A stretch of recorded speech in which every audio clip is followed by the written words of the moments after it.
আসসালামু আলাইকুম, আমি ডাক্তার অনিকেতা বসু আবার চলে আসছি আপনাদের সাথে ডেন্টাল বিষয়ে পরামর্শ নিয়ে অথবা কথা বলতে। অনেকেই বলেন যে স্কেলিং করলে দাঁত থেকে রক্ত পড়ে, এটা কারণ কি? স্কেলিং জিনিসটা কি? স্কেলিং আমরা কখন করি? স্কেলিং দিয়ে কি দাঁত মাপা হয় না?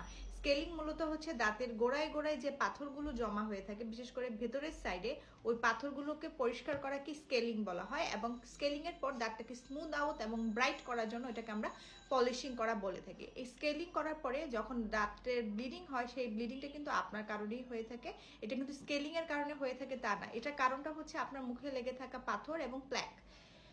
পাথর এবং প্ল্যাক জমে থাকার কারণে আপনার দাঁতের মাড়ি ফুলে যাওয়া, জিনজিভাইটিস যেটাকে আমরা বলি, মাড়ি প্রদাহ যেটাকে আমরা বলি, এই রোগটা হয়ে থাকে। মাড়ি ফুলে যাওয়া মানে হচ্ছে মাড়ির যে রক্ত চলাচল আছে, সেটা যে স্বাভাবিক ব্লাড সার্কুলেশন অথবা ব্লাড ফ্লো, সেটাকে বাধা দিচ্ছে।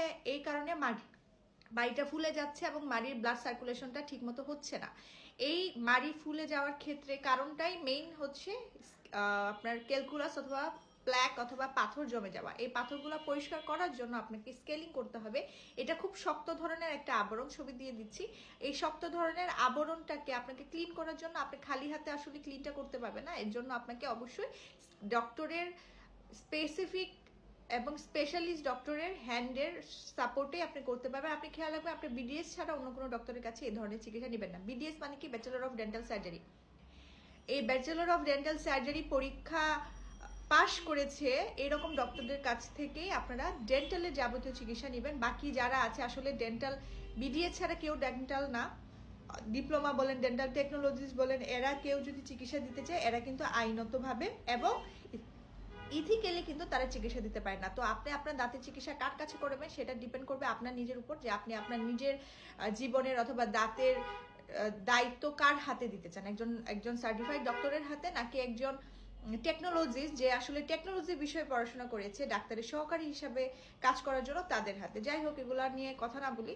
আপনারা হচ্ছে প্ল্যাক এবং ক্যালকুলাস দূর করার পরে যে ব্লিডিংটা হবে, সেটার মাধ্যমে কিন্তু আপনার রেগুলার যে ব্লিডিং হয়, ব্রাশ করার পরে যে আপনার ব্লিডিং হয়, সেটা কিন্তু একবারে বন্ধ হয়ে যাবে। এই যে একবারে বন্ধ হয়ে যাওয়ার জিনিসটা কিন্তু আপনাকে মেনটেন করতে হবে প্রপারলি দাঁত ব্রাশের মাধ্যমে। শুধু দাঁত ব্রাশ না, দাঁত ব্রাশের পাশাপাশি আপনাকে টাং ক্লিনিংও করতে হবে। দাঁত ব্রাশের পাশাপাশি আপনাকে ট্রাং ক্লিনিং করলে এবং উপরের যে তালু আছে, যেটাকে আমরা হার্ড প্যালেট বলি, এগুলোও ক্লিন করতে হবে।